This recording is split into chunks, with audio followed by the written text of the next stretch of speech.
네, 지을 수 있는 최고의 미소를 한번 지어보겠습니다. 네.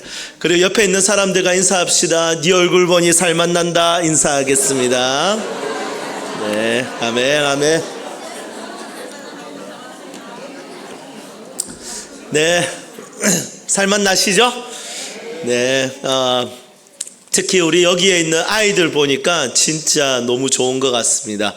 어떤 사람은 같이 있고 싶은 사람이 있습니다. 같이 식사하고 이야기하고 싶은 사람이 있죠. 산소 같은 그런 사람들이 있고, 어떤 사람은 그냥 얼굴 보는 순간 가슴이 깝깝해지 짜증이 일어나는 그런 아황산가스 같은 사람도 있습니다. 연산제일교회는 하나님 앞에서 진짜 산소 같은 그리스도인으로서 살았으면 좋겠습니다. 우리 특별히 여기 있는 다음 세대들은 그냥 보기만 봐도 예뻐요. 얘들은 아무것도 안 해도 이뻐요. 얘들 교회 낙서해도 이쁘지 않습니까? 예, 교회 좀 부숴도 이쁩니다. 그렇다 부수면 안 돼. 저희 교회도 이제 저는 교회를 개척한 지 9년 됐습니다. 아무것도 없이 개척했고요. 담임 목사님이 개척해 이 말씀 한마디에 그냥 순종해서 개척했습니다. 저는 개척하면 도와주실 줄 알았는데 도와주면 열심히 안 할 것 같아서 목사님 안 도와주신다고 저희 가족들만 이렇게 맨 땅에 헤딩을 했습니다.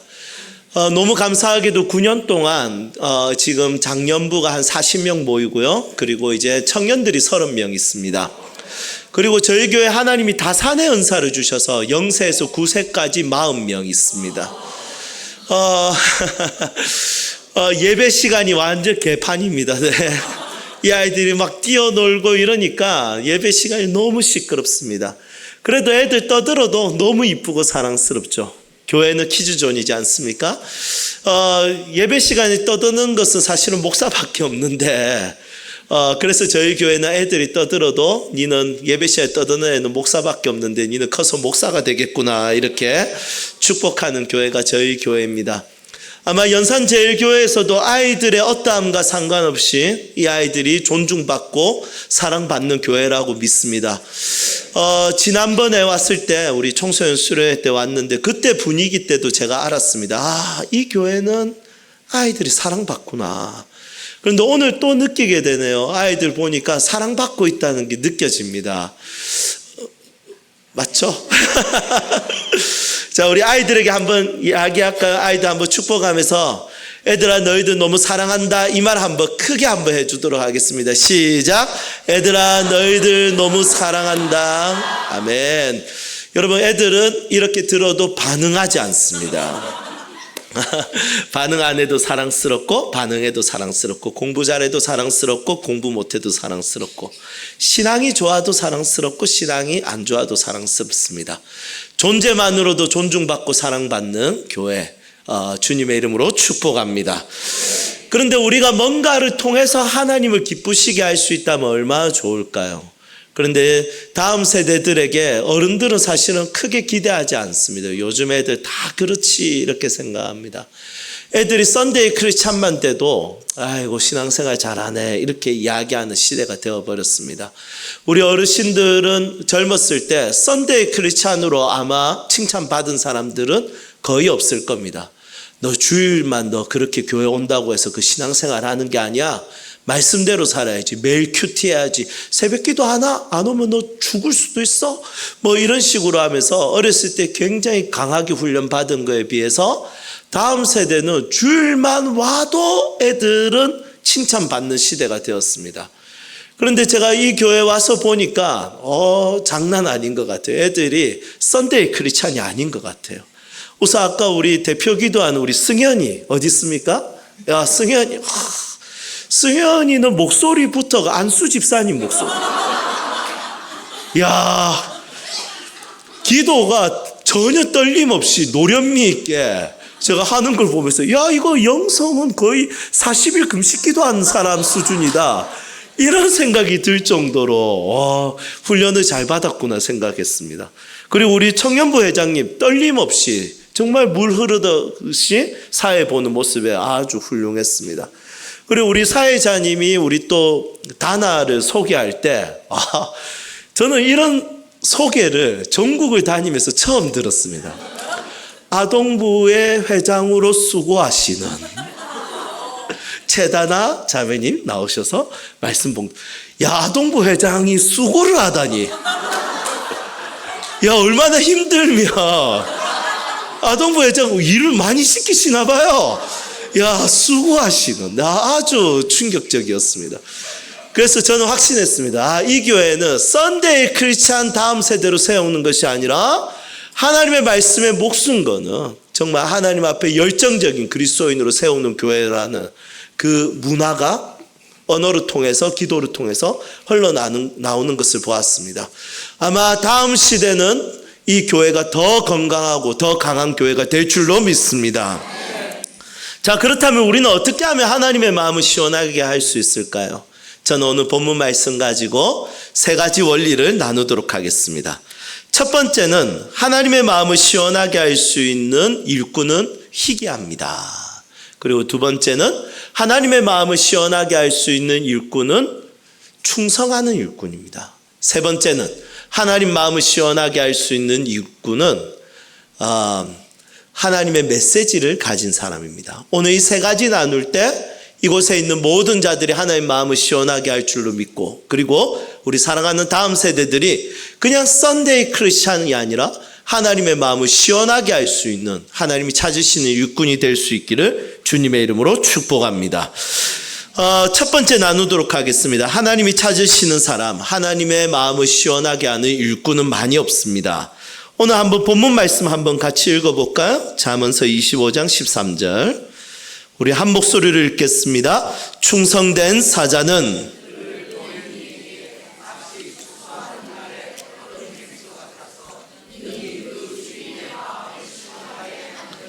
아멘.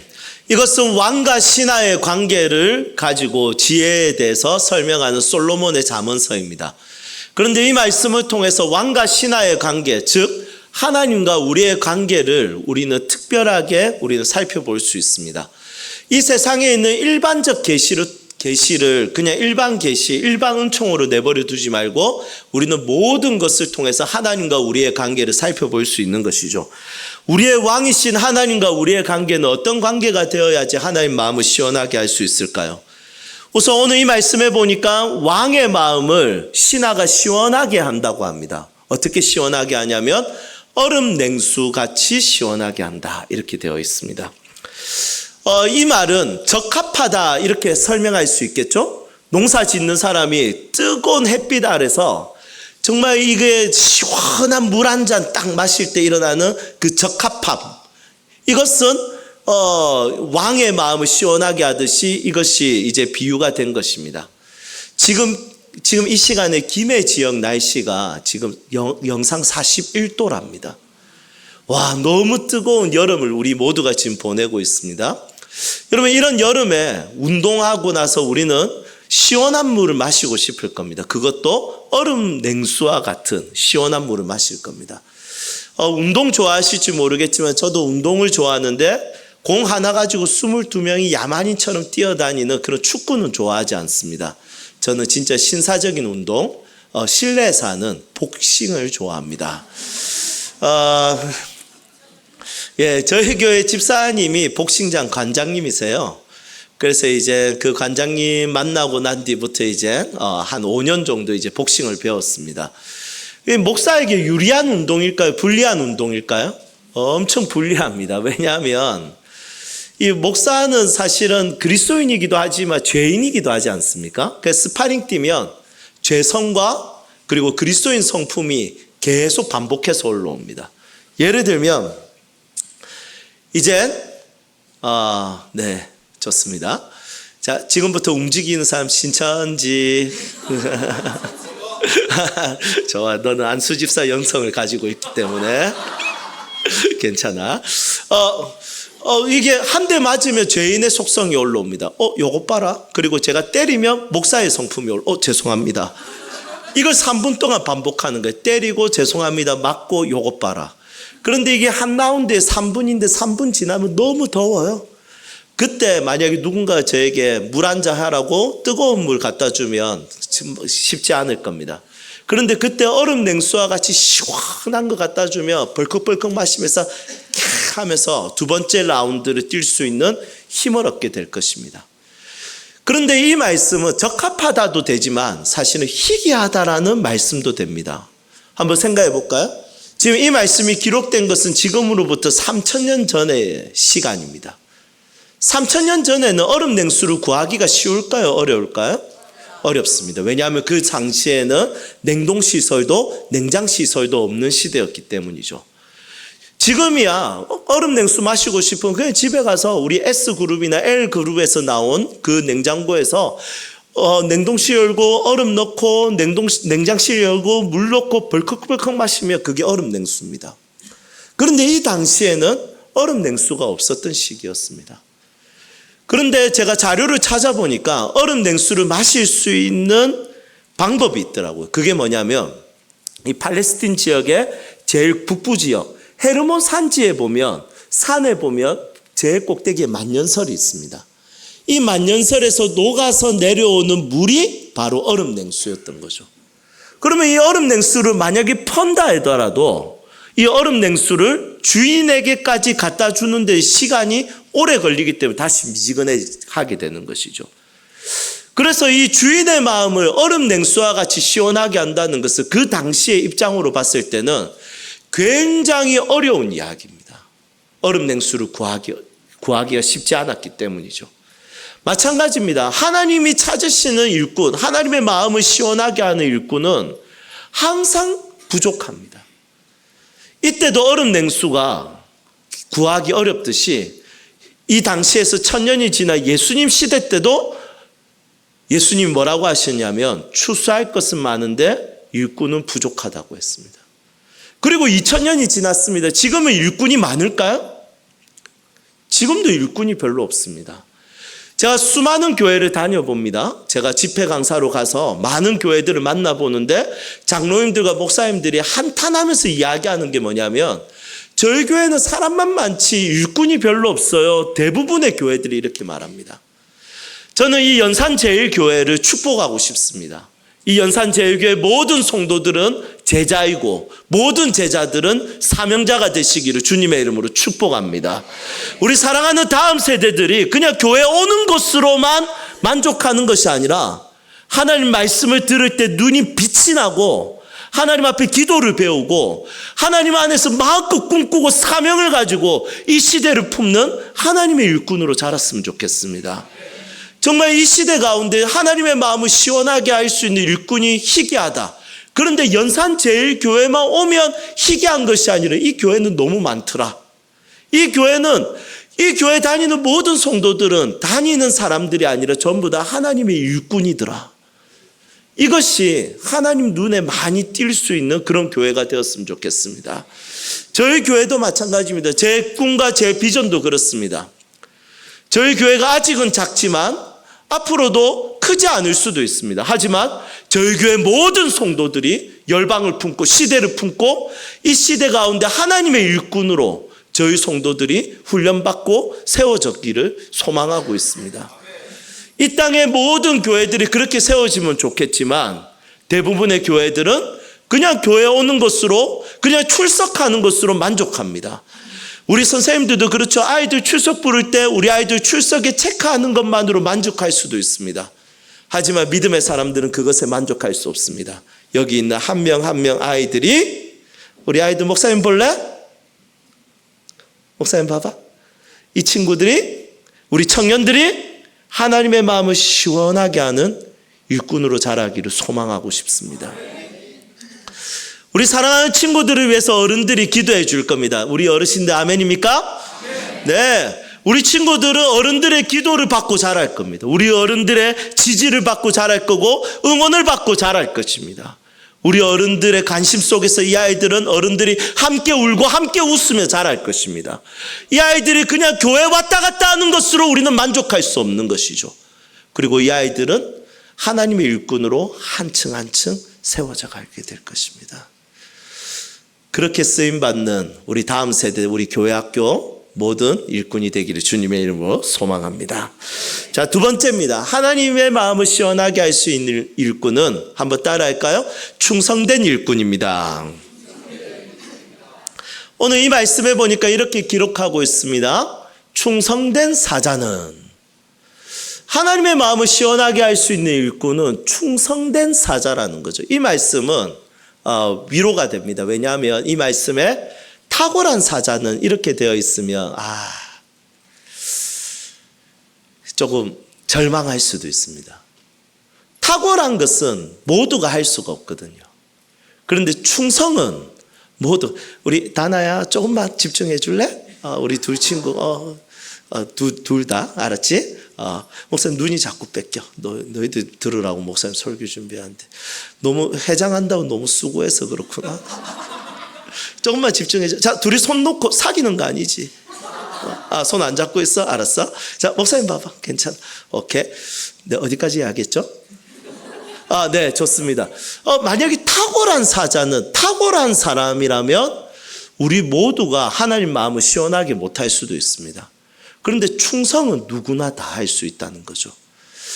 저는 사실은 탁월하게는 너무 부족한 사람이거든요. 예를 들면, 저는 이제 청소년 청년 사역을 오래 하다 보니까 나쁜 습관이 몇 개가 있습니다.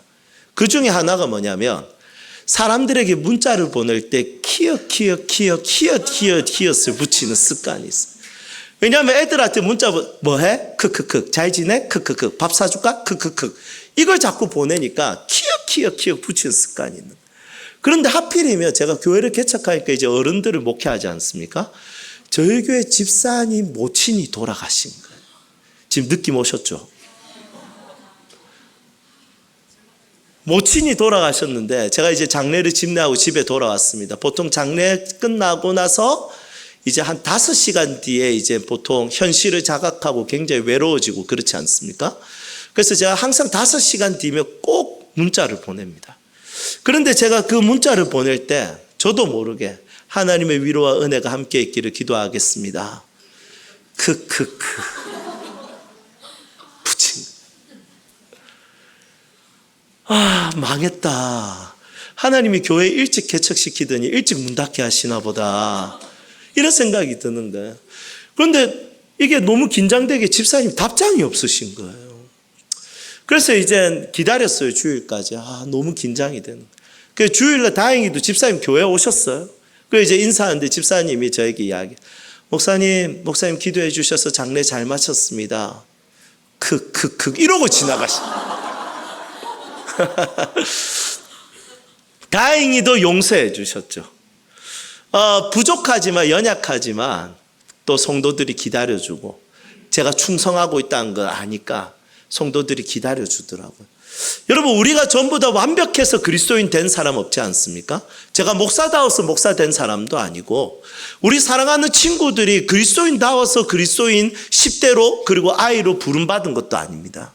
우리 다 부족하고 연약하지만 우리는 고칠 것도 많고 수리할 것도 많고 우리는 부족하지만 하나님은 우리를 버리지 않고 끝까지 우리를 고쳐서 쓰신다는 것이죠.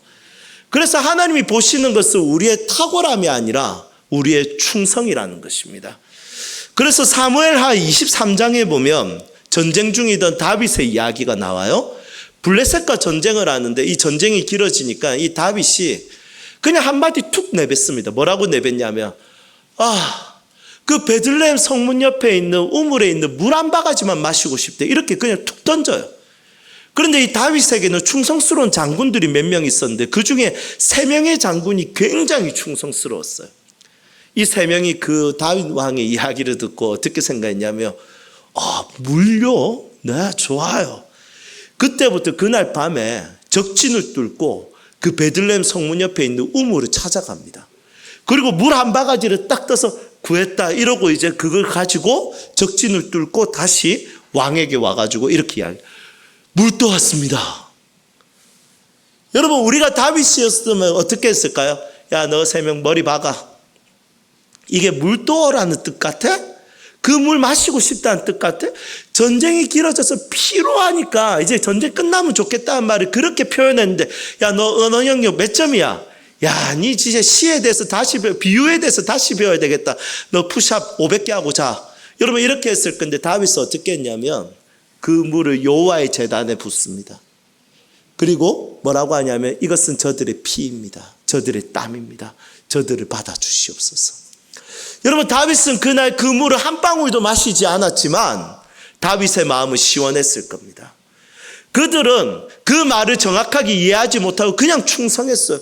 물 마시고 싶다니까 그냥 적진을 뚫고 목숨을 걸고 물을 떠왔습니다. 여러분, 그것은 탁월하진 않았지만 충성이었던 것이죠. 마찬가지입니다. 우리 아이들 지금 보면 부족해 보이지만 우리 사랑하는 친구들 지금 생각하면 엄마한테 많이 혼나고 아빠한테 많이 혼나고 종종 교회 와도 많이 혼나고 어딜 가도 혼나고 학교 가도 혼나고 어른들 사이에 있으면 맨날 혼나는 친구들 같지만 그래도 이 친구들이 이렇게 교회 와서 하나님 섬기고 하나님 예배하고 하나님 바라보는 것만으로도 하나님 마음이 시원하게 되고 있다는 것입니다. 우리 한번 중고등부 한번 손 들어볼래요? 청소년부? 네, 좋아요. 예, 이 아이도 한번 박수 줄까요? 네. 예, 사실 주일날 학원 가는 것보다 교회 오고 싶지. 학원이 더 가고 싶어? 거기서 거기야? 그렇지만 이 친구들의 부모님은 이런 마음이 있을 수도 있습니다. 학원 가면 좋겠다. 우리 교회, 이 교회 집사님이고 장로님이고 권사님이지만 그래도 우리 애가 예배보다 학원이 중요하지 않을까.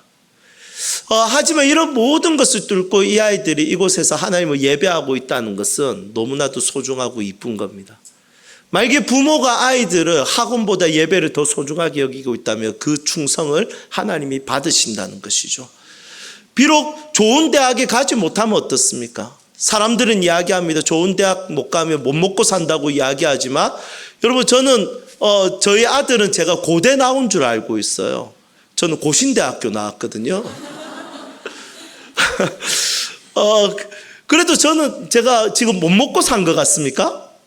몸무게 86kg입니다. 지방간 지금 생겨가지고 더 먹으면 죽을 수도 있습니다. 여러분, 공부랑 먹고 사는 것은 전혀 상관없습니다. 이 아이들이 공부를 떠나서 정말 충성된 마음을 배우는 것이 너무 중요한 것 같습니다. 예수님의 별명이 뭐냐면 고린도후서 1장 19절, 요한계시록 3장 14절에 보면 항상 예가 되시며 아멘이 되신다고 합니다. 여러분, 이 충성이 히브리어로 아만이라는 단어를 쓰는데 이 아만에서 나온 단어가 아멘이죠. 그래서 이 충성은 아멘하는 게 충성인 겁니다. 예, 주님. 예, 주님. 예. 우리 예수님의 별명이 아멘이었다는 것이죠. 우리가 이 땅 가운데 탁월하진 않지만 그리스도 안에서 충성된 일꾼이 되어서 이 시대 가운데 하나님의 마음을 시원하게 할 수 있는, 딴 거 잘 못하지만 아멘은 잘할 수 있는 그런 교회가 되기를 주님의 이름으로 소망합니다. 저는 어렸을 때 태어나서 4살 때까지 아빠도 엄마도 못했습니다. 말을 못했어요. 그런데 부모님이 너무 걱정되니까 이제 병원에 데리고 다녔어요. 병원에서는 별 이상이 없답니다. 그런데 어느 날 제가 식사를 하는데 말을 하려고 했더니 부모님 난리 났죠. 그래, 아빠 해봐, 엄마 해봐, 종아야, 엄마, 아빠 이러는데 제가 거기서 뭐라고 했냐면 고기 이랬답니다. 부모님이 즐거우셨답니다. 왜냐하면 말 못할 줄 알았는데 말하기 시작하니. 그런데 좀 아쉬웠대요. 다른 부모님 우리 애가 엄마 했어, 우리 애가 아빠 했어 이랬는데 이놈의 자식은 고기 이렇게 된 거예요. 그리고 이제 제가 그때부터 말을 더듬으면서 겨우 말을 하기 시작했답니다. 그런데 문제는 뭐냐면 저한테는 약점이 있었습니다. 저는 아토피가 있었고요. 머리끝에서부터 발끝까지 다 아토피였습니다. 이마도 완전 피가 가득했고 목 뒤에 온몸에 아토피였습니다. 그러다 보니까 사람들 앞에 서는 것이 너무 부끄럽고 쑥스러웠습니다. 그리고 고2 때 교회를 처음 갔어요. 고2 때 교회를 처음 가고 21살 때 교육전도사가 되었습니다. 모교에서. 그래서 교육전도사가 되었는데 사실은 사역이 그렇게 어렵진 않았습니다. 중고등학교 찾아가서 싸움 제일 잘하는 애 불러서 걔 조금 때리고 전도해와 이러면 걔가 전도 다 해왔습니다. 그래서 10명 중고등부가 금방 70명 됐어요. 그런데 뭐가 어려웠냐면 설교가 어렵더라고요. 하나님은 이 성경을 너무 두껍게 주셨어요. 제가 글을 읽어본 적이 있어야지. 성경 읽는데 막 호흡 곤란하고 눈티 나올 것 같더라고요. 그런데 어느 날 담임 목사님이 너 수요 예배 때 설교해. 목사님 그거는 제가 못하겠습니다. 해봐, 너 잘할 수 있어. 목사님 한 번만 봐주시면 순종해. 예. 그리고 그때부터 설교 준비를 진짜 열심히 했어요. 원고 다 치고 원고 다 외우고 그리고 거울 보면서 연습도 했습니다. 하나님은 살아계십, 이 자세보다 하나님 살아계십니다. 표정 연습하고 나중에 설교하다가 안 되면 울어야지 하면서 우는 연습하고 그리고 이제 수요일이 되었습니다. 7시 30분에 찬양하고 7시 40분부터 제가 설교하러 섰어요. 그리고 이제 설교를 열심히 했습니다. 하나님 살아계시고 축복하고 파이팅하고 예수님의 이름으로 기도합니다. 아멘하고 내려왔는데 시계 딱 보니까 7시 44분인 거예요. 설교가 4분 만에 마친 거예요. 이게 설교가 쉽지가 않거든요. 어떤 장로님이 우리 담임 목사님 설교 몇 번 하고 저렇게 돈 받아가는 거 보니까 너무 진짜 불만이 많다 이렇게 했는데 그 담임 목사님이 한번 골탕 먹이기 위해서 휴가 갈 때 그 장로님 주일 예배 설교를 시킨 거예요. 그 장로님이 내가 이번에 담임 목사님 연봉을 깎아야지 하면서 열심히 준비하셨대요. 그리고 그 장로님이 앞에 서서 설교를 딱 하려고 했는데 할 말이 없는 거예요. 준비한 원고를 보니까 이 말하면 저분이 상처받을 것 같고 저 말하면 저분이 상처받을 것 같고 할 말이 없는 거예요. 그래서 대충 말하고 내려와가지고 당회를 열어가지고 목사님 연봉 올려드립시다 이렇게 이야기했다라는 한국교회 전설이 있습니다. 어쨌든 설교 쉽지 않습니다. 여러분 진짜 한 번만 해보십시오. 진짜 이거 제명이 못 죽습니다. 이거 설교 때문에 토요일에 잠이 안 옵니다. 여러분 우리 목사님들과 우리 사역자분들에게 한 박수 한번 드릴까요? 네, 진짜 쉽지 않습니다. 진짜 한 번만 해보면 서보면 압니다. 이 말하면 저분 넘어질 것, 저분 상처받을 것 같고 여러분들 설교하면 성도들 다 떠날 가능성이 굉장히 높습니다. 그래도 우리 유 목사님 정도 되니까 되는 거예요. 아멘. 네, 좋아요. 어쨌든 이제 막 열심히 했는데 4분 만에 끝난 거예요. 그래서 집사님들이 다 은혜 받았죠. 왜냐하면 가장 위대한 설교는 짧은 설교입니다. 그래서 나가면서 전부 다 은혜 받았습니다. 어떤 집사님 나가면서 다음에 3분 컷 이러면서 나가시죠. 그런데 딱 한 분만 열받아 계신 거예요. 누구겠어요? 담임 목사님. 올라와. 올라갔더니 이제 대가리 박아시키고 니는 설교 시켜놨대 4분이 뭐야 똑바로 준비해 이래가 네가 목사하겠어? 니 대가리 박아 하고 난리도 아니었습니다. 그때 자존심이 상해서 20대 때 제 돈으로 1,500권의 책을 사서 읽고 외우고 CGN TV에 들어가서 모든 강의를 전부 다 듣고 외우고 반복하고 연습하고 하루에 성경 30장씩 읽고 기도하고 막 큐티 매일 하고 그렇게 20대를 보내니까 그때부터 설교가 조금 재밌는 거예요. 그런데 한번 생각해 보니까 지금보다 그렇게 설교 초반에 진짜 부족하고 연약하고 내가 무슨 소리 했는지도 잘 모르겠고 지금도 그 원고 보면 바로 폐기 처분시키고 싶은 그런 원고지만 참 신기하게도 그때도 하나님께서 은혜를 참 많이 주신 것 같아요. 마찬가지입니다. 하나님은 탁월한 자를 쓰시는 것이 아니라 충성된 자를 쓰십니다. 하나님 앞에 아멘 할 줄 아는 믿음의 사람들을 쓰시는 거죠. 그 아멘을 우리 사랑하는 친구들이 배워나가기를 소망합니다. 마지막입니다. 그렇다면 하나님의 마음을 시원하게 할 수 있는 사람은 어떤 사람일까요? 충성된 사자입니다. 사자. 이 사자는 우리 친구들 영어로 뭘까요? 라이언 할 줄 알았다. 여러분 이건 라이언이 아니라 이 사자는 메신저입니다. 사자, 배언자. 메신저는 뭡니까? 주인의 메시지를 가진 신하라는 거예요. 마찬가지예요. 하나님의 마음을 시원하게 할 수 있는 사람은 하나님의 메시지를 가진 사람이에요. 이 아이들이 하나님의 마음을 시원하게 할 수 있는 사람으로 자랄 수 있는 확실한 근거가 뭐냐면 지금부터 계속해서 하늘의 메시지를 배우면서 살기 때문이에요. 여러분 우리가 생각했을 때 교회에서 배우는 거 별거 아닌 것처럼 보일 수도 있습니다. 그런데 우리가 가만히 돌아보면 교회에서 배우는 단어들을 한번 생각해 보십시오. 이 세상에서 필요한 모든 단어들을 교회에서 배웁니다. 저도 생각해 보니까 예수님을 믿기 전이 그 이전에 그때는 제가 배운 단어 전부 다 경쟁, 생존 이런 단어였습니다. 야망. 그런데 교회를 다니면서 제가 배운 단어는 가만히 생각해 보니까 사랑, 비전, 열방, 꿈, 소망, 믿음. 한번 사는 인생에 꼭 필요한 단어들을 배우더라고요. 여러분, 이 단어를 배운다는 것은 너무 중요하죠. 왜냐하면 이 단어는 그냥 단어를 배우는 것이 아니라 이 언어적 관점으로 봤을 때는 이 단어는 그 뒤에 하나의 세계가 들어 있습니다.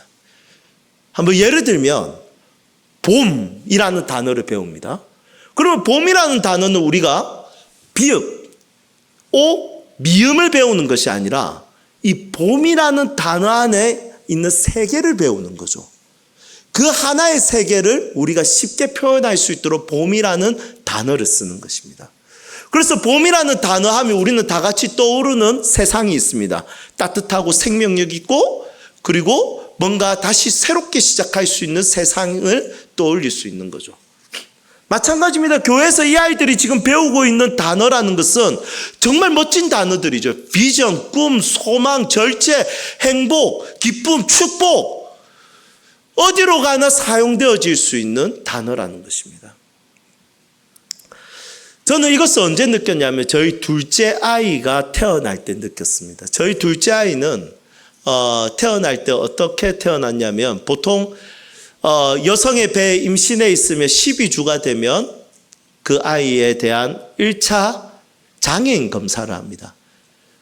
어떤 검사를 하냐면 투명 목둘레를 재서 이 목둘레의 길이를 따라서 다운 증후군이 있는지 없는지에 대해서 장애인 검사를 합니다. 그 길이가 3mm 이하가 되어야지 이 아이는 다운 증후군이 없을 가능성이 있는데 3mm가 넘으면 다운 증후군이 가능성이 높다라고 이야기하더라고요. 그런데 저희 애는 몇 mm가 나왔냐면 5.4mm가 나온 거예요. 그래서 의사 선생님이 얘는 위험하다 이렇게 이야기했습니다. 그래서 고위험군에 바로 들어갔습니다. 그 다음 주에 가서 쟤도 5.4mm, 그 다음 주에 가서도 5.4mm, 지속적으로 5.4mm가 나오는 거예요. 그래서 이제 제가 목사지만 좀 두렵지 않겠습니까? 장애가 있는 아이를 키운다는 것은 절대로 쉬운 일이 아니라는 생각을 저도 하고 있었고, 다 우리는 그것에 대해서 저희는 동의를 하고 있지 않습니까? 그래서 너무 고민이 되어서 저희 부모님에게 갔어요. 저희 부모님은 교회를 다녔지만 예수를 믿고 집사가 되셨지만 약간 잡사 비슷하신, 거의 믿음이 없는, 그러니까 기독교 세계관, 성경적 세계관이 전혀 없으신, 그냥 교회만 왔다 갔다 하시는, 여전히 알코올 중독자에 여전히 담배 피시고 여전히 막 폭력적이고 어머니 때리시고 이런 아버지셨어요. 그런데 그 아버지께서 그날은 진짜 심각하게 저에게 이야기하더라고요. 종아야, 그 애 빨리 유전자 검사해서 보내주라.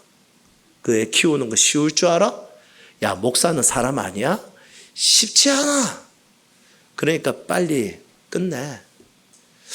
그래서 제가 그 이야기 듣는데 그런 생각이 드는 거예요. 나 목사인데 어떻게 아무리 그래도 그렇지 어떻게 생명을 함부로 다룰 수 있겠냐, 이 생각이 든 거예요. 그래서 저희 장인어른에게 이야기했습니다. 저희 장인어른은 목사님이세요. 근데 저희 장인어른은 목사긴 한데 제가 목회적으로 존경하지 않는, 혹시 녹화되나요? 네, 편집 가능합니까? 네, 목사님이신데 설교가 재미가 없어요. 그래서 제가 목회적으로 존경하지 않았습니다. 저희 장인어른은 개척하고 3년 만에 문 닫으셨거든요. 제가 봐도 문 닫으실 것 같더라고요. 그래서 사실은 목사로서는 제 모델링은 아니었습니다. 그런데 그날 대화를 하는데 아버님, 애가 다운 증후군이 가능성이 높을 것 같습니다. 이렇게 이야기했더니 저희 장인어른이 그래. 설교가 재미없는 이유가 뭐냐? 말이 느려요. 그러니까 설교 때도 여러분, 예수님이 다시 오십니다. 야, 예수님 오시기 전에 내가 먼저 죽을 것 같더라고. 듣다 보면. 그래서 저희 장인어른에게 이제 그렇게 이야기했는데 저희 장인어른이 그날도 느릿느릿하게 말씀하신 거예요. 그래, 종아야. 야, 장애를 키우는 거 쉽지 않지. 그런데 하나님 주신 선물 아니냐. 그 아이 사랑해 줄 준비해. 여러분, 저희 장인어른이 제가 존경하는 목사 상은 아니지만 저희 장인어른이 하늘의 메시지를 가지고 계시더라고요. 생명에 대한 정확하고 뚜렷한 메시지를 가지고 있더라고요. 여러분, 이 땅에는 모든 것에 대해서 해체시킵니다. 기준도 없어요. 권위도 없습니다. 이 땅에는 진리도 없습니다. 이 땅은 전부 다 상대주의 철학으로 가득 차 있습니다. 이제는 동성애도 괜찮다 하고요. 이제는 뭐 혼전성승교 뭐 그런 것도 문제가 되지 않는 시대가 되었습니다. 이 시대를 보면 모든 것의 기준을 잃어버렸고 진리는 상실된 시대입니다. 그런데 이 시대 가운데서도 여전히 진리를 가지고 생명에 대해서 말할 수 있고 직업에 대해서도 말할 수 있고 죽음에 대해서도 말할 수 있고 가정에 대해서도 말할 수 있고 열방에 대해서도 말할 수 있고 한 사람의 인생에 대해서도 말할 수 있는 하늘의 메시지를 가진 하나님의 사람들이 이 세상에 필요하다는 것이죠. 그런 사람들은 어디에 있겠습니까? 그 하늘의 메시지를 배우는 바로 이 아이들이 바로 그런 사람들이라는 것입니다. 우리 친구들이 교회에서 배우는 내용들이 절대로 시시한 게 아니에요. 너무 일상적 용어 같아요. 비전, 꿈, 열방, 사랑, 일상적 용어인 것 같지만 한번 살아보면 알아요. 우리 친구들이 배우는 그 내용들이 한번 사는 인생을 진짜 멋있게 만들어줄 수 있는 인생을 책임지는 교육인 거예요. 여러분들이 이 세상을 바꿀 수 있는 내용들인 거예요.